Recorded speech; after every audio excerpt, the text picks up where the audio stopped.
J'aimerais savoir ce qu'est la sylviculture et comment sont gérées les forêts. La sylviculture consiste à accompagner et orienter l'évolution naturelle des forêts pour qu'elles répondent aux besoins de la société et de l'environnement.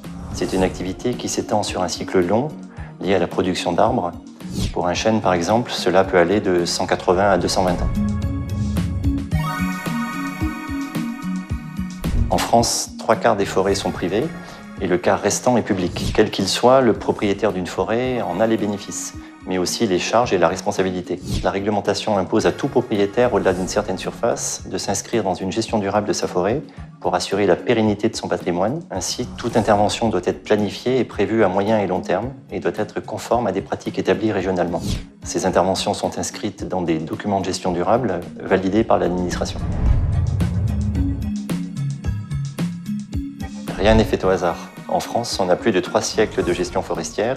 C'est donc une culture forte qui s'est construite et qui évolue tous les jours avec des usages et des méthodes différentes. On le voit entre autres avec le changement climatique qui nous oblige à nous adapter.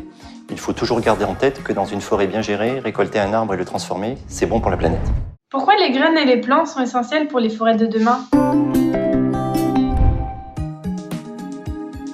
La forêt, c'est un réservoir de biodiversité qui peut se renouveler de 2 façons. Soit naturellement, soit en plantant des arbres. L'objectif d'un forestier, c'est que la forêt perdure. C'est pourquoi, lorsque l'on récolte un arbre qui arrive à maturité, on en replante plusieurs à sa place.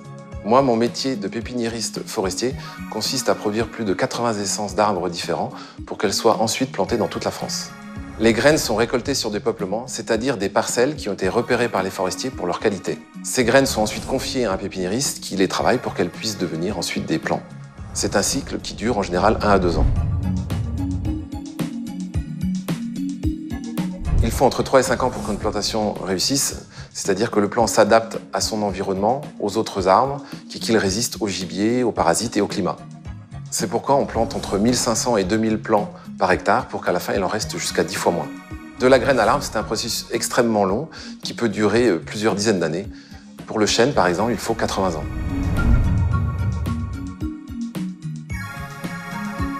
Aujourd'hui, il faut répondre à un nouveau défi, celui d'adapter les forêts au changement climatique. Cela passe par l'introduction d'une plus grande diversité d'essences ou le choix de variétés plus adaptées au climat de demain. Quel rôle les forêts jouent-elles sur le climat ? Le climat joue un rôle sur les forêts, comme on l'a vu avec les incendies et le manque d'eau. Malheureusement, ces épisodes de canicule et de sécheresse, on le sait, vont devenir de plus en plus fréquents. On observe également des étés plus chauds, bousculant le rythme des saisons et le cycle de vie de nos forêts. Cela étant dit, nos forêts peuvent également apporter des solutions au réchauffement climatique, notamment par la captation de carbone. La forêt et le bois interviennent sur 3 leviers dans le cycle du carbone. Le premier levier, la séquestration, c'est-à-dire le pouvoir des arbres à absorber le carbone par la photosynthèse. Le deuxième levier, le stockage, soit la capacité à garder ce carbone.